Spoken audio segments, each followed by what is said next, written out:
Kia ora koutou, kia ora koutou runga ngā āhuatanga herehere nei tātou i tēnei ahi mō tēnei o ngā hui tōpa nei Whāki, no reira me tīmata tātou i te karakia, no reira pauhihiri, paurārama, pau o te whakaaro, pau o te tangata, pau o te aroha, te pau i here nei a tātou, mauri ora ki a tātou, oi me hui e tāi. Reira, mihi ana ki a tātou i tēnei wā, whakakaro ki te ronga rawa, ngā tini aitua, tēnā, ka mahihia, ka tangihia, ki ngā mana whenua o tēnā rohe, nau mai haere mai ki tēnei o ngā huihuinga, o te manararanga, o te rōpūranga hau o tikanga technology, o reira tēnā koutou katoa. Hey, look, welcome everyone to this this webinar, Whāki webinar. We're really privileged to have, I think, two really interesting speakers with us today, Larissa Renfrew and Robert O'Brien, really talking about just Māori rights and interest in relation to digital images and the different ways in which they arise and how they might be used. And so, not going to say too much more than that. I will hand it over and let them introduce themselves, but just remind you this has been part of a series, an ongoing series of Whāki webinars, and next our next one will be Te Manararanga related wānanga around health data. So the general idea is, the first part of the time is handed over to Larissa and to Robert to kind of share their thoughts and what they've been doing, and then for us to just have a general conversation about some of the issues and themes that arise. So we're happy to let that be rather free-flowing. If it requires some structure or attention, I might jump in there and do that. But other than that, kia ora koutou, and kia ora koe, Larissa. Kia ora, ngā mihi koutou. Tēnā tātou katoa, ko Larissa Renfrew aho. I am a current master's student at the University of Auckland, and my master's thesis is based out of a broader project. So I'll just share screen and I'll start my slides up. So my presentation will be on visual research methods and considerations of data sovereignty. So my thesis is titled Whakaahua Taio, Whakaahua Whānau, Whanangatanga and Rangatahi Hauora, and I'm supervised by Dr. Jade LaGrice and Professor Terry Ann Clark. So the background. So we're part of a broad, so my thesis is obviously, part of a broader research project, Harnessing the Spark of Life, which is a part of the Youth 19 data. And this was a 3-part study, but we'll only be focusing on part 1 today because that's where a lot of my questions are. So first, 51 rangatahi and their whānau took part in a photo elicitation project. The young people were given an internet tablet and asked to take photos of things, people, and places that made them feel connected, supported, and well. And these rangatahi and their whānau engaged in storytelling about the photos with our researchers. I was brought onto the project just after the data collection had been completed, and so I wasn't a part of that section of it, but it did raise a lot of questions for me about how visual research is done.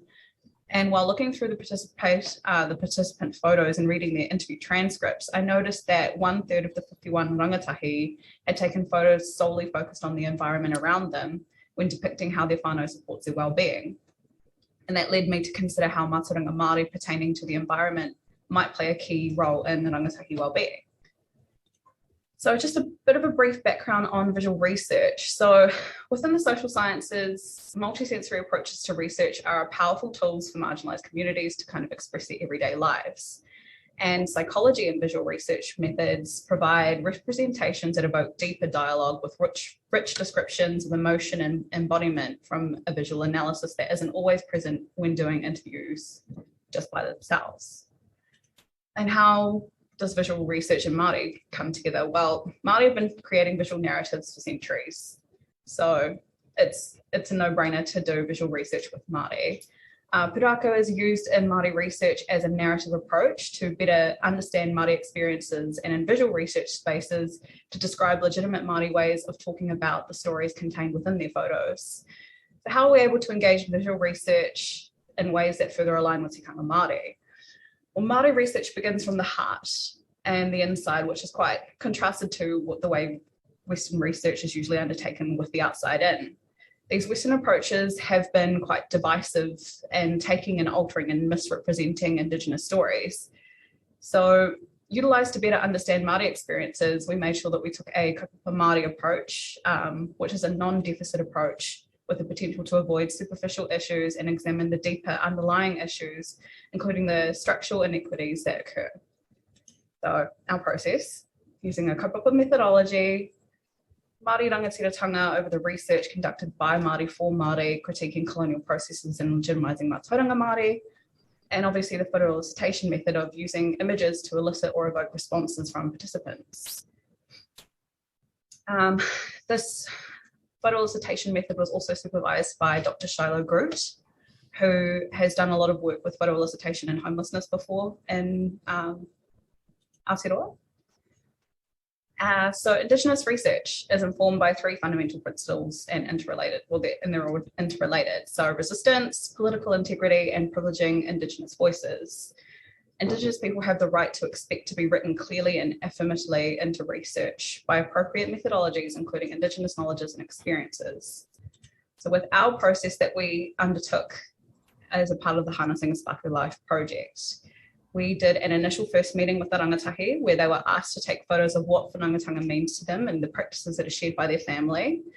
And at that time was also the time that we engaged with all the ethics and the protocols and the consent for taking photos, and all of that was explained to the rangatahi to show them when they were in the photos that they were the individual in the photo, so we have to have consent for that photo, and then also what to do in group photo times, and they would have the whānau members that are involved in the photo also write out consent for those photos as well. So we had consent from everybody all round. And then in the second meeting, we did our semi-structured interviews, which was more of a wānanga setting. Sometimes this was engaged with whānau, and sometimes it was just the participants, and sometimes it was with a support person as well.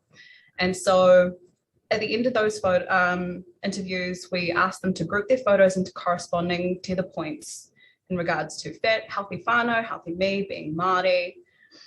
And then in the third meeting, we conducted participant checking the transcripts over to make sure that they were happy with the transcripts, and also if there were any further consent of whānau photograph that we needed to obtain. Now, the hard part with the third meeting was this all went down during COVID. So in some of these times, it was really hard to check over everything with participants, especially when engaging through emails and phone calls with them. So it was hard to chase during COVID times.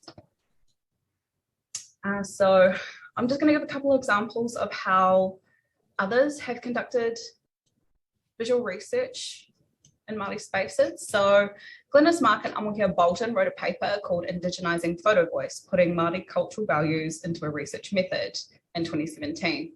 And they provided a theoretical framework of how they align visual research in tikanga Māori. Following this process, it was quite similar to what we had done as well. And then the second example I'm going to give is Joanna Kidman's of 2018. So she explores some of the tensions that arose during a study involving groups of Māori youth who created photographic representations of their social, cultural, and tribal environments. And during the course of the research, questions emerged about how members of the tribal communities and researchers respectively think very differently about matters of voice, partnership, and inclusiveness in relation to Māori young people. So ultimately, the research processes were adapted to encompass the priorities and protocols of the participants' communities. And highlighted in there was obviously that it was agreed that the intellectual ownership of photographs showing identical individuals that did not depict urupa, ancestral marae, or wahitapu could be divided between the researchers and the young people themselves. So with all of that, I came into the data analysis part and I pondered what Māori data sovereignty looks like in this space. And I came up with a whole bunch of questions, and while some of them are answered in examples of how others have done Māori visual research, I think others kind of need to be looked into a bit more in depth. So I guess this is the part where I asked questions to myself, but also open it up to the wider audience, because whilst I am doing visual research, I would in no way say that I'm an expert, especially at my master's level. So these were just things that I thought about as a Māori researcher emerging in the space. What is the tikanga when we blur faces? So in a lot of visual research, we blur faces as a way of making sure that we have anonymity for our participants. But I also acknowledge that our head is tapu. And so it was one thing that kind of came into my head around ponderings of how to displace facial expressions of love or a pukana, and how do we make sure that blurring that face while retaining an anonymity doesn't diminish the mana of the whole reason that they've taken the photo. So there were photos of marae. So if a rangatahi took a photo of their marae to show the place that they feel supports their well-being, how do we engage with the consent around that? Are we asking for consent from the individual who is taking the photo of the marae? Do we ask a kaumātua, or do we ask the board of the marae? So there's a lot of group consent versus individual consent stuff that I think really kind of is a bit of a grey area. And while I don't think I'm the person to highlight that it should be this or that, I did think it was a question that people should keep in the forefront of their mind. Once again, marae, there were also photos of urupa. So engaging in whanangatanga to those who have passed on was very important to some of these rangatahi. And yet this person can't get the consent of this deceased person who they're maintaining this relationship with. So how do we navigate spaces like urupa? And in some of the interviews that were conducted, a lot of the rangatahi talked about belonging to a rohe or an iwi or a hapu.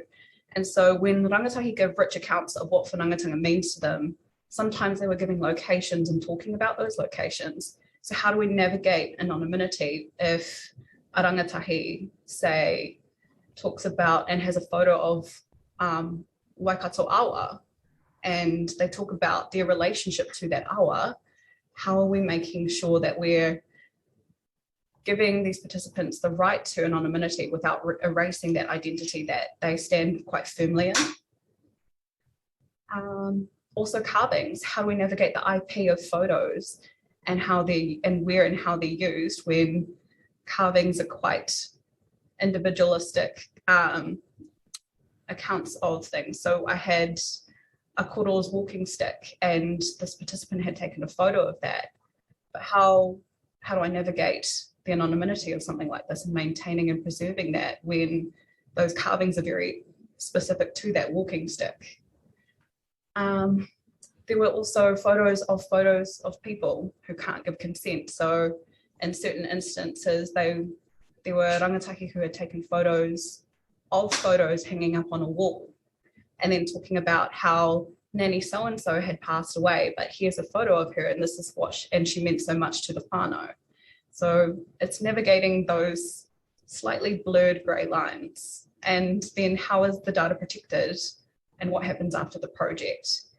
So these were kind of some big questions that I had in my head about what I had questions about, and then we navigated through them as a research group. And in doing so, we talked about the principles in action. So how do these relate back to Māori data sovereignty principles?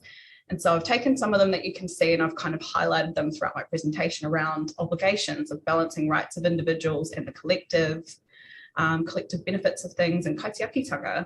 So the data storage and sharing stuff was something that I was quite integrally a part of, because I wanted to know how we were maintaining the images and how we were going to keep this safe. And so data access principles to protect whānau, tupuna rights and preferences were highlighted. We've created a data access proposal form. So if you wished to engage in research from this data, you had to uphold kaupapa Māori and Māori data sovereignty principles, and the data utilised and interpreted with the intent that it was gathered. as this was about uplifting and holding the mana of rangatahi, any research that has been done from this data has to do the same thing as well.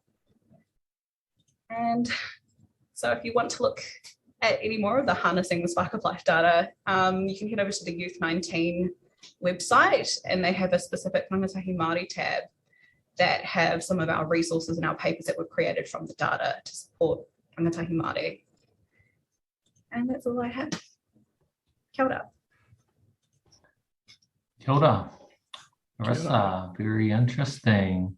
Anyone got it? So anyone got any questions or thoughts they want to just highlight at this point?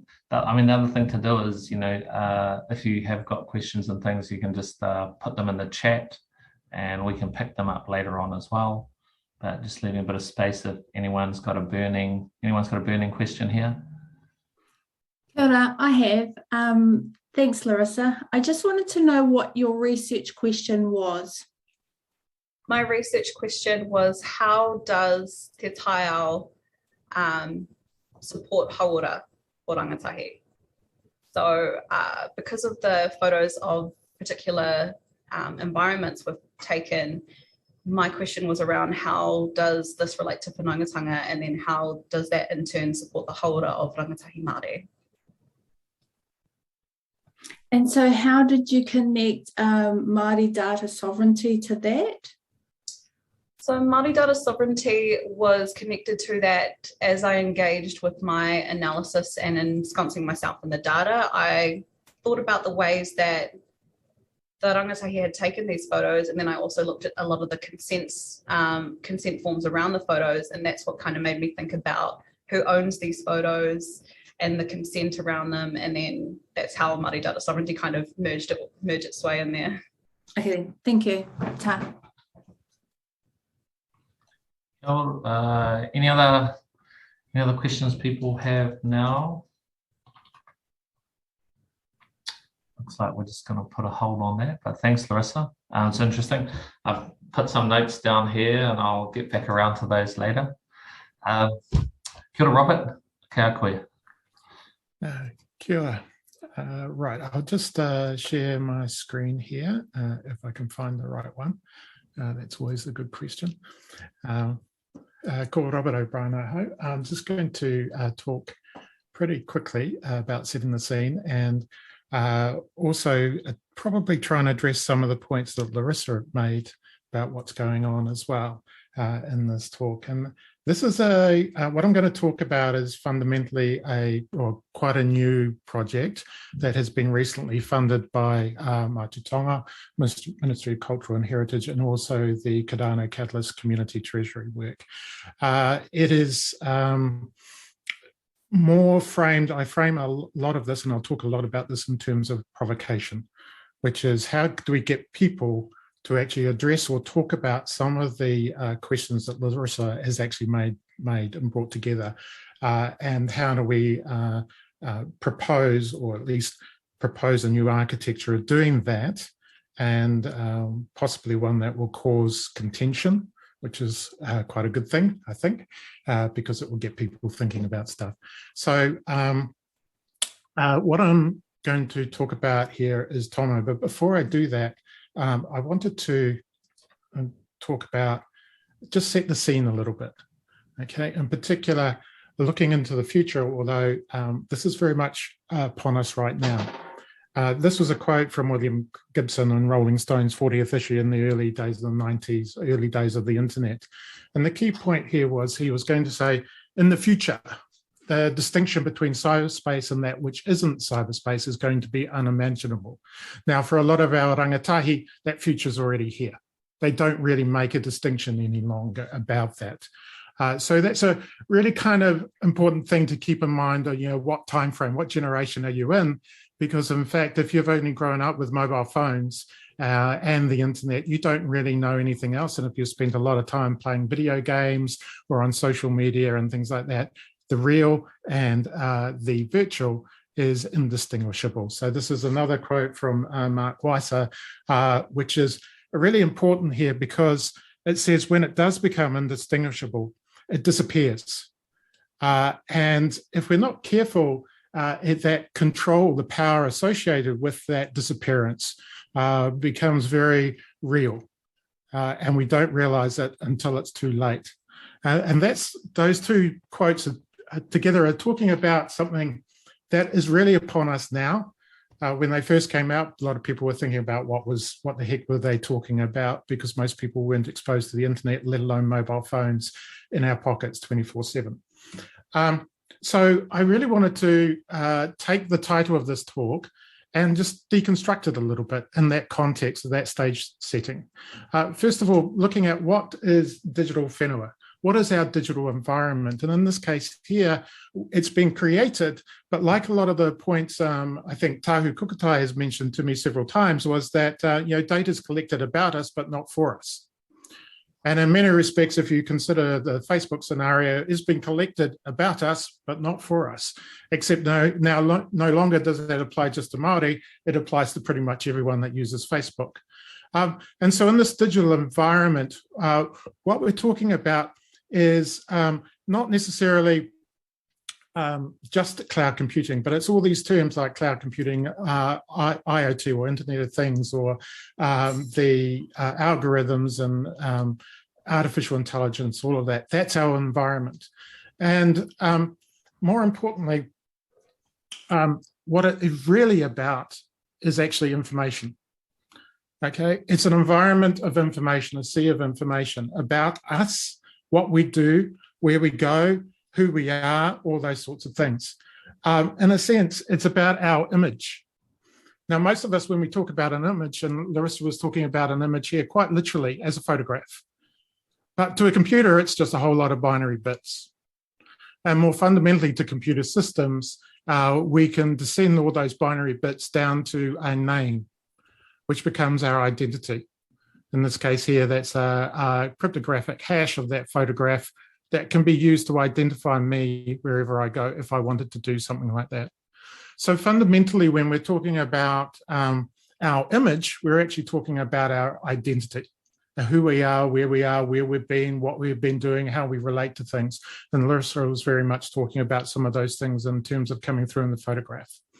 So the next bit to this is, if we want to apply our rules, our tikanga to this, how do we go about doing this in this new digital environment? What approaches should we apply? The algorithms that decide a lot of things, and there's a lot of talk these days about algorithmic accountability. And this is the notion more precisely of what does it look like to have tikanga as code? How can those algorithms represent the values that we hold dear to us? How can we see into those? How can we dictate or at least understand what's going on? But also from a point of view of tikanga within a digital environment, digital whenua, how do we put the kaumātua into the loop? This idea of kaitiakitanga, to hold into the future and everything else like that. So there's this wonderful phrase that came from some work out of the black box over in Australia, which was how do you put black fellas in the loop? Which I think is actually really what we're trying to do here in terms of a lot of situation. How do we provide that guardianship, the kawa, those sort of things into the technology that we're doing? So those are sort of some of the sort of questions. So when we talk about digital whenua, what we're really talking about now is information whenua of our identity and our intelligence. Okay, and broadly speaking, those three things is what I'm going to frame as digital mātauranga Māori, in the sense that the knowledge of the digital environment that represents Māori and that holds the Te Ao Māori point of view. Again, referring to the outer black box, there's a sort of nice framing to this, which was the insight here, as Larissa is putting up, the Indigenous data includes secret and scarce knowledge. How do we do all the permissions around that, the country, the kinship, the ethics associated with it? What standards do we need? What are the protocols to restrict access or allow access? And how do we code it? And there's another beautiful phrase here. How do we build authenticity into the data, which is framed in this term as proof of auntie, which I think is a fantastic term. And going back to William Gibson's quote, it's basically in the future, and Mark Weiss's quote, in the future, digital, we're not talking about digital here. We're talking about mātauranga Māori, whether it's digital or whether it's in the real world, the physical world, doesn't matter because the two are indistinguishable. So the provocation here is how not to be zucked in the metaverse. This is looking to the future. You've got Mark Zuckerberg going off talking about the metaverse a lot. And of course, the comment that most people say about this is, or does he think he's going to own it? How's he? I don't want him to see my data. And today, Elon Musk looks like he's going to be purchasing Twitter. And so a lot of people are saying, oh, shall I leave Twitter? Those sort of things. But for Māori in particular, it's a bigger question because we've already addressed this sort of colonization aspect. Are we just going to be colonized in a digital environment, not by the Crown, but by Mark Zuckerberg? So how do we prevent that? Okay, so Tomo is a provocation to actually try and say this, try and answer that question, try and say, hey, what does it mean? And it certainly doesn't look like the approach to building software as we use today. It's not an app per se, it's more of an ecosystem. And more fundamentally, it's also got to recognize things such as whānau, hapu, iwi, that notion that they're actually also dynamic, that they move around, they should change, and that the barriers or boundaries between them are a bit porous. And Larissa brought a few of those comments up before. So what we're doing here is working in with Ngāti Hangarau. They're going off and going to be scanning some of their po. First of all, to get those the po represented in a digital form. Then we've got the images of it as well, and then we also want to be able to create the stories associated with it. Okay, so that's the sort of first stage.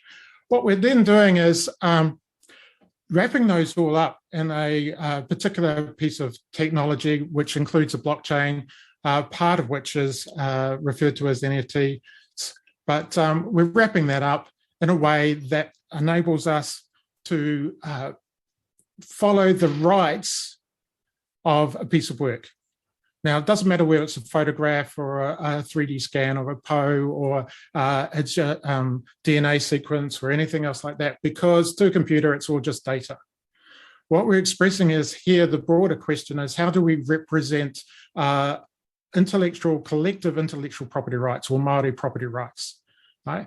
How do we go about doing that? How does the technology enable that? And that's not, even though it's represented as monetary terms here, fundamentally it's about value, whatever value means. Okay, and how do we express those and how do we maintain them through? So we're using the notion here of derivative work. Ngāti Hangarau are scanning their po.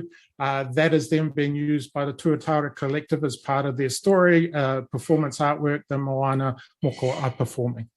And so how do we build this sort of rights infrastructure to enable this? And to do that, we're starting off with a blockchain. What we're building is a term that many people will have heard of before because it's been in the news around all the sort of speculation and the wasteful energy and stuff like that, something called a non-fungible token. That's to start with, but we're doing a little bit more than that. We're trying to incorporate a lot of metadata about it in a secure way to ensure that the provenance of it is correctly tracked and can be revealed when it's needed. Okay, and so that we can actually create the whakapapa of any sort of piece. Finally, another piece to this is actually automating the rights. This is about the consent that Larissa was talking about. How do we go about doing that? Now, this is how do we bring the tikanga into the system?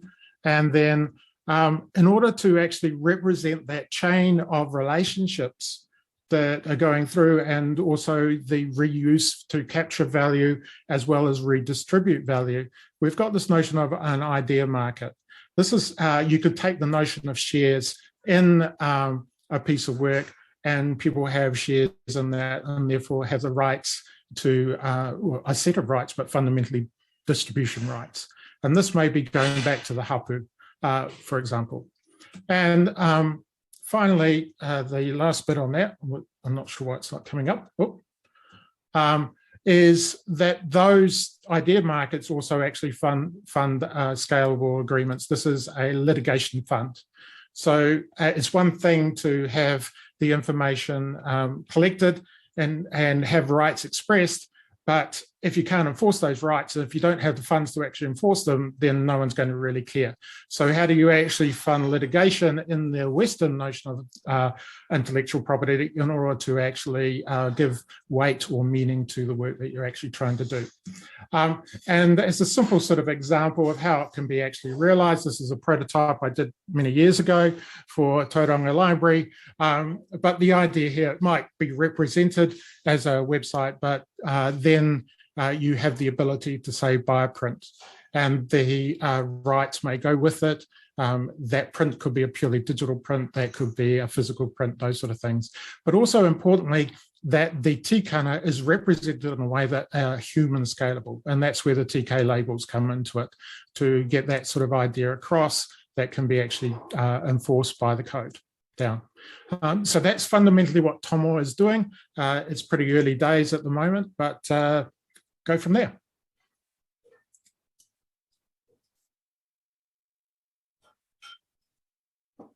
Yeah, you're on mute, Maui. Yeah, sorry.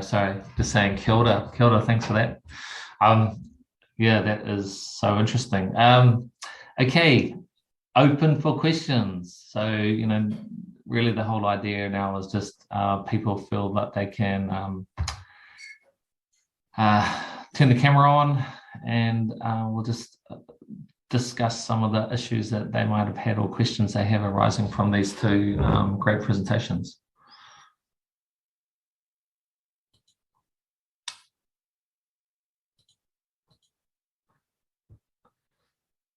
Any thoughts people have that they might like to share? Kia ora. Cool. Thanks heaps, Larissa and Robert. They were awesome presentation. Amazing mahi. Larissa, just a question for you. Could I get you to reflect a little bit more? I'm really interested to know how the kōrero went with your participants when you started talking around Maori data sovereignty and how you were trying to express it for them. So if you could maybe just talk a bit about that. That was a really difficult part because I came into the project right in the final stages. So the part that I came into, the engagement that I had with the participants was more around the building of the resources, and it was the actual initial data collecting that occurred at the beginning. But I think it was a lot of the stuff that came in around Māori data sovereignty and the consent and the ethics was in the exorbitant amount of paperwork that usually goes into doing any research project with Māori youth, and around wellbeing. So the first interview was really a time to kind of, this is how you use your tablet. Here's some things that we want to talk to you about. So if you take a photo of yourself, then we're asking consent from you. But if you take photos of your whānau and your friends, then you have to ask those people if it's okay. And then you also need to ask them to fill in this form to say that they do give consent to take these photos. So there was a lot of paperwork for the rangatahi, and we acknowledged that as well. And so that was a big part of the conversation in the initial interviews, was that there will be a bit of paperwork because it's really important to get the consent from people that you take photos of, because this is a part of a research project. And then when we moved on to the final stages where we were looking also at resource creation and stuff like that, we had taken a lot of the rangatahi's consent and the group consent from all the photos, and then we had to match them all up and make sure that they all aligned. And there were definitely some spaces where rangatahi had taken photos and they hadn't gotten consent from any of the participants, and so we were having to cross those photos off and make sure that we had consent from everybody in the photo to be able to utilize those photos as well in regards to doing research. Yeah, so even though it seems kind of clear cut, there were also definitely parts of it that were not, and then there were really beautiful photos and rich descriptions about those photos that we couldn't really share because there wasn't the consent there. Thank you.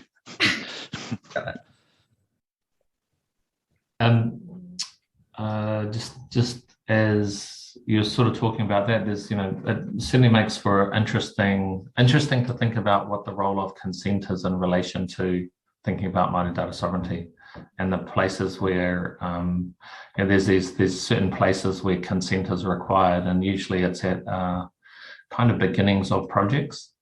But there's also a lot of times where a project might start where information has already been collected. And so I think there's, how where consent fits alongside other things in determining what, appropriate use ends up looking like. And I think some of those kind of questions too get brought up when I think about the amount of photos that I have saved of, my marae, because, some of my background screens for different things have always been like photos of my marae to make me feel connected and connect me into spaces as well. And I've never thought of getting consent from any of my whānau to have those photos on me because they're for personal use, but it was trying to get these rangatahi to recognise that these weren't just for personal use, that this was coming into a research space, and to acknowledge that that will be different for them. Can I ask you a question? Yeah. So my question, I was really interested in the slide I think you had related to the work that Joanne Kidman had done. Just talking about they had the ownership of the photos that was shared between the rangatahi and the researchers. Do you know why the researchers felt the need to have some of the IP? Is that just to allow them to be able to use it in the course of their ongoing research and dissemination activities? To allow use for publication. So that's where they talked about the ownership of being able to utilize that data for publication. That's the only space that I believe that they had consent for. But Joanna Kidman wrote an extremely great paper, and I think it was a part of, once again, another broader research thing. And I thought it was really, really beautiful that they actually had these conversations with hapu and marae, and they were going in and having wānanga about it. And a lot of the elders at the time were expressing a lot of frustration with researchers because this was during the foreshore seabed time. So they recognised that there were broader impacts to the way that they were thinking about the use of data. And so while we didn't have that for us, we had COVID instead to try and mitigate through consent stuff. But yeah, I think those were the main reasons that Joanna Kidman had that in there. And then once again, universities like to take IP for a lot of things. And so it's an interesting space to try and navigate through research, to be like, well, actually, yes, the university, we are hired by you, but you don't own this data. So those are the interesting conversations that still need to be, I think, had amongst and within academia. I might just chime in a little bit here. The Taonga Library prototype that I showed, Taonga Library had, at the time I was doing that, around about 180,000 photos in the archives. Now, they'd been notionally gifted to them from the Bay of Plenty Times, because they've been recorded, but largely this was because of a fire had occurred, so they wanted somewhere to stash it so that it wouldn't be, they wouldn't be necessarily responsible. But the library at the time did no clearance. They didn't do any of the necessary paperwork to ensure that actually, or to clarify the rights that were associated with those photos. So when I was working with them, the librarians at the time didn't actually, one, understand that they didn't have the copyright associated with those photos. Two, they also, a big reason, they said, but we've got the film and we've got the prints in our archives, so they must be ours. And highlighting, actually, no, the image is quite separate from the prints that you've got, and the representation, whether it's the original film or not, you do not own the rights to those, and you don't actually have any consent to do anything with them other than store them in the box. So there was a whole sort of exercise to go through and get them thinking about what that meant, because at the time they were just liberally scanning everything as if it was theirs. Any other questions?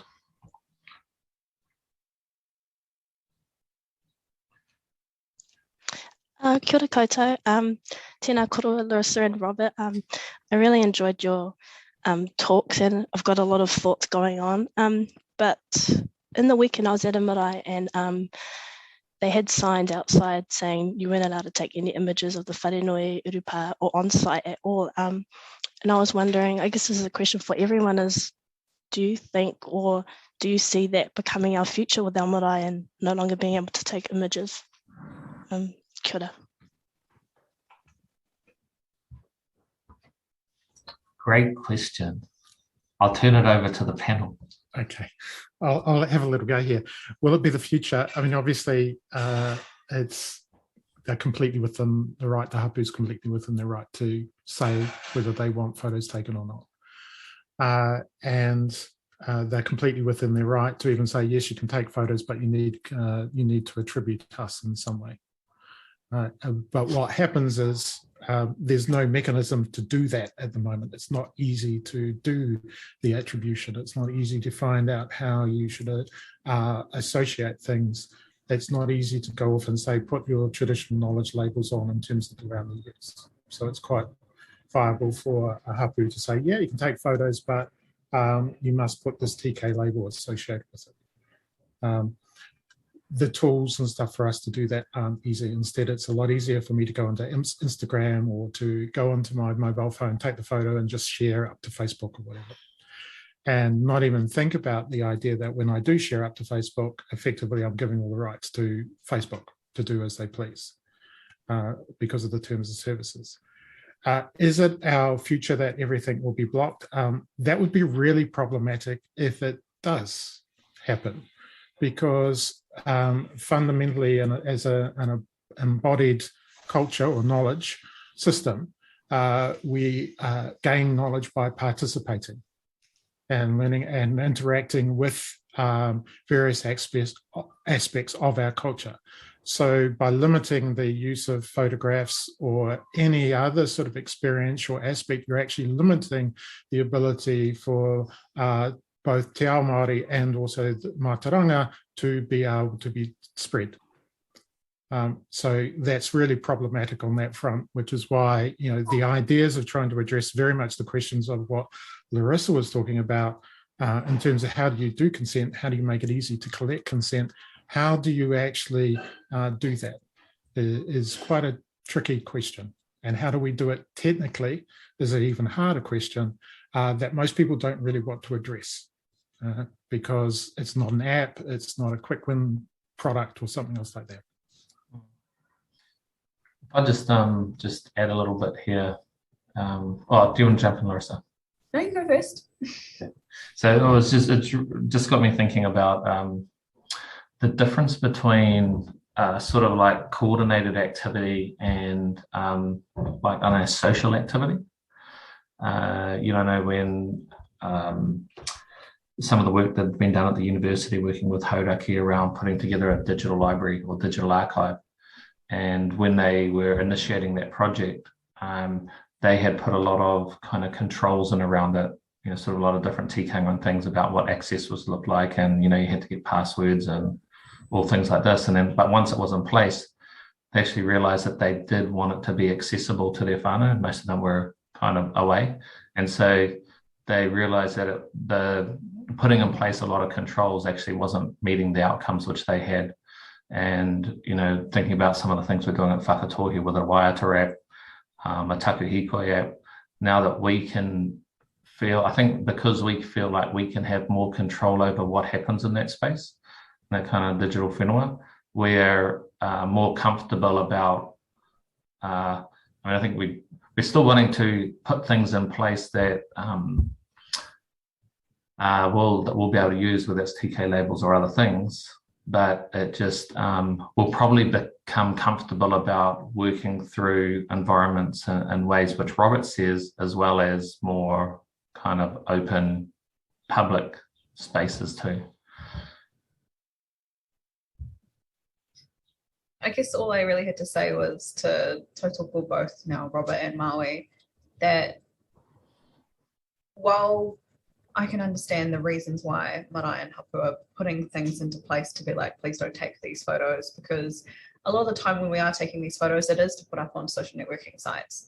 And the minute we do that, we lose the IP for that, as Robert said. And, you know, I know a lot of whānau who put up their visits and updates of things onto Facebook. You know, there's a lot of iwi and hapu and people in different rohe who have specific Facebook pages where they talk about, you know, being a part of things. I did notice, like recently for myself, a bunch of whānau members had gone up north and they had recorded themselves doing all of the maintenance of the urupa and then shared it to the Facebook group. And it was beautiful in the fact that a lot of these people now, you know, live in different parts of the country or live in different countries and completely. So to be able to see that was beautiful to connect into.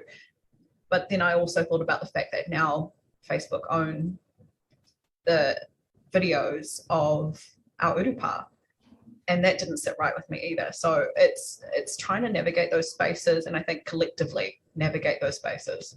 So just to be clear, when so I'm just, and this is kind of a general question because Robert may know, you know, because it's really easy for us to talk about the ownership. Is when you have an ownership, when you have a right to use, is something that approximates an ownership, but isn't necessarily an ownership in terms of then stopping other people from using it as well. Is that right? Ownership's a nebulous term because of its connotation. And what it actually is a bundle of rights. In terms of what those rights are, can be arbitrary, completely arbitrary. So in fact, I could define a property right over a photograph that says you're only allowed to share it on a social media platform for 1 hour after it's taken. And that can be the property right, right? And so the problem comes with ownership is that it tends to be anchored in the physical, the sort of 9/10 possession is 9/10 of the law, when in fact that's not the case. It's literally is effectively just information about who gets to do what, where and how, and with what.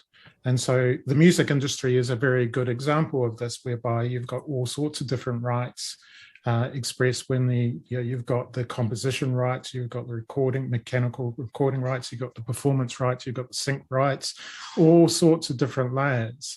And there's this whole information architecture or system in place, which is called the Performing Rights Associations or Recording Music Association, to try and make sure or enforce that those rights are collected and then feedback down. So when we talk about ownership, we've got to be very careful about, well, actually, what are the bundle of rights that we're talking about here, and what are they being transferred, for how long, to whom, when, and how. So one of the problems that, for example, to represent Indigenous IP generally, within the fact that it doesn't fit within Western notions of IP, which are anchored in the individual and time bound, whereas a lot of the IP that we're talking about is perpetual. The fact that I've got a photo of my tupuna doesn't expire 15 years, or in the case of copyright, 72 years or whatever later. Right? Hey, so just I got a question for you about Tomo as well, and I was sort of interested in that initial part where you're doing essentially the scanning of the image. In scanning the image, is that effectively creating a legal copyright, which then allows it to kind of work through the process you described? And is that sort of a necessary step? The scanning of the image is by default in Western, the legal regime that we exist in at the moment. Whoever did the work for hire owns the intellectual property of it, the copyright associated with it. So in this case of Ngāti Rangi Hangarau hired someone to go off and do the scanning on their behalf. It's a work for hire. Therefore they own the copyright, and typically will be pulled into the contract. That from a Tomo's point of view, it just becomes a piece of data that we then need to express a whole set of rights associated with it, such as the consent rights, who gets to do what, where, and how. That's the kaumātua in a box or the blackfella in the box type of situation. When can this be used? We can codify a certain amount of stuff into different forms of code,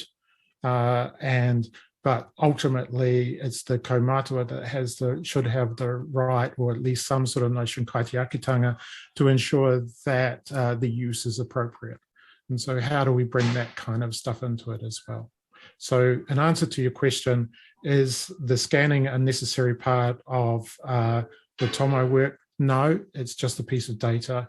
The real thing is it's been scanned, and then the question or the provocation is being asked is, how do we express the rights? What should the rights be? Which is pretty much what the sort of questions that Larissa was asking in terms of a photograph.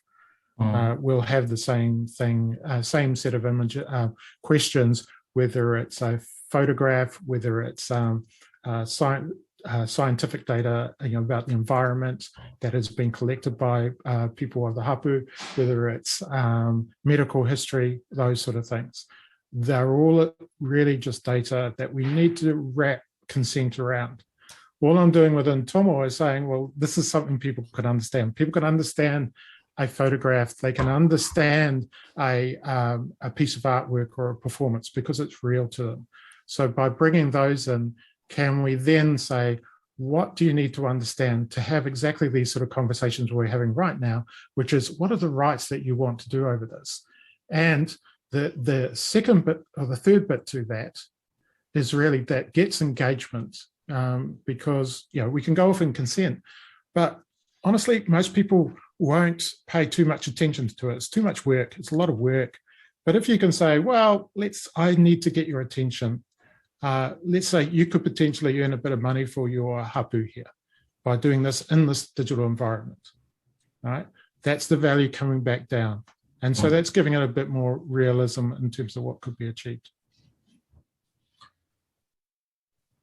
Anyone have any follow-up questions?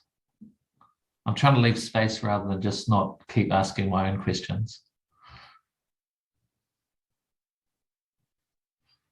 Okay, that was long enough. No, feel free to jump in, or even kind of write in the chat. Hey, so is what essentially one of the things that you're doing is trying to break down and describe the bundle of rights. So the use rights that might be in place, whether or not you've got the, and it may apply in situations where you may have a copyright, and a copyright and that just provides a thing that actually doesn't help you with the next bit around describing what the use rights and what you then might kind of agree to in a contract sense is. That sort of provides your legal umbrella. And you may or may not have the legal umbrella, but you still, regardless, you still need to have an idea around what you would contract for, what sorts of things, what sorts of uses, when, how long, what those things look like. Is that the right sort of? Yes, that's correct. And there's several different layers to achieving that.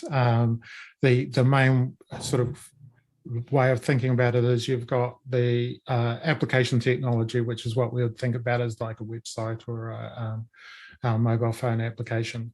Then we have the economic layer, which is recording property rights. When we talk about economics, we're talking about people interacting. Okay. Now, in the case of Māori, what's unique here is we've got collective rights. So they're largely in economics would be referred to as common property rights, or sometimes club goods. So common goods, club goods. And the ability to be able to then assert some sort of governance over those is an important part of it. So this is kaitiakitanga, so who gets to do that, and under what conditions do they get to do this, and how much do they have to do? Because what can technology help us with by understanding these property rights, these different rights? So that can be done within I'm from a computer science point of view, so the way I'm looking at it is to express those is using rules as code, which is basically bringing in normative legal contracts using a domain-specific language to do that, so that you can think of contracts as being codified.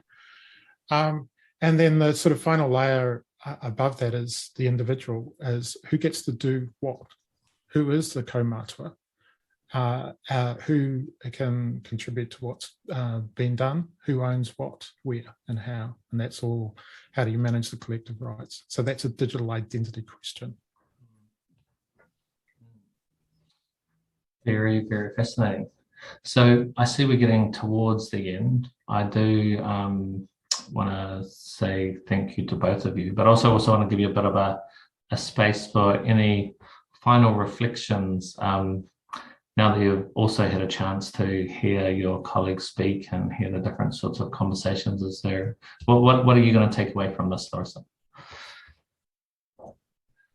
Look, I feel like I've learned so much from Robert in this time more than anything. I think what I will definitely take away from this is that my questions about Māori data sovereignty and about visual research are not just questions that I have, and that they are quite collective questions. And even though we all may not have the answers, this is something that I think needs to be pushed into further discussion, and then needs to be talked about potentially within publication even, about how to make sure that you are consenting to all these different things correctly. Yeah. Ngā mihi everybody for the questions too. Good, thanks, Larissa. And Robert, I'm going to give you some space too, and also be interested to know how you're wanting, I don't know, this provocation to lead into, where is it going? Where would you like, how would you like people to engage in this discussion with you in the future? Right. So just to quickly answer that last question there, this we're still early days, and so we've got to engage with people, and that's why we're working with Ngāti Hangaro closely here in Tauranga, which is where I'm based. But generally, as we start to work on this sort of technology, and this is only one part of the piece that we're doing, we'll be reaching out further into more groups. And so spread the word, basically. But it's pretty early. We're doing some core technology at the moment. So we're not necessarily popping our head above the parapet to say, hey, we're doing this just at the moment. The broader observation that I'd just like to make is that I've placed a big emphasis on identity here, collective identity. And when we talk about the use of images, the consenting and stuff, those are all digital identity questions. How do we form our identity over time? Now, the Western notion of identity, and manifest in quite a lot of the digital identity technology, is focused on the individual and focused on a organization or government authenticating you. But in the context of Māori, it's relational. And it's not just a pairwise relationship, it's actually multifaceted, because we've got to deal with the whānau, the hapu, the individual, and the collective arrangements, everything that Larissa was talking about. So how do we approach that? How do we build technology that supports that feature rather than the former of the individual? Right? That's the challenge. And the idea behind Tomo is saying, I think this is one possible route. It's the product of work that I've been doing for quite a long time, that is started with the social investment approach, went into the data commons, and now sort of the work I'm doing at the moment here. So it is really much saying, rather than hui, let's do, let's sort of figure out what's going on. And this is one thing. I'm not saying it's going to be the right answer, but at least you can poke holes at it. And that's my intention. Kia ora. Oh, kia ora kōrua. Mihi nui nui ki tēnei kia kōrua. Pai wāhi ki te haramai, ki te whāriki o koutou whakaaro, o koutou kōrero ka mui te aroaro. No reira tēnā korua, tēnā tātou katoa. Hei whakakapi ngā kōrero mō tēnei o ngā hui a tōpā, whakaiwi a ke te kōrero ki te pautua rongo, hei tiki anō mō muri ake nei, ke wāte ai, ke tīna, haumi e hui e, tā e ki e. Thanks very much.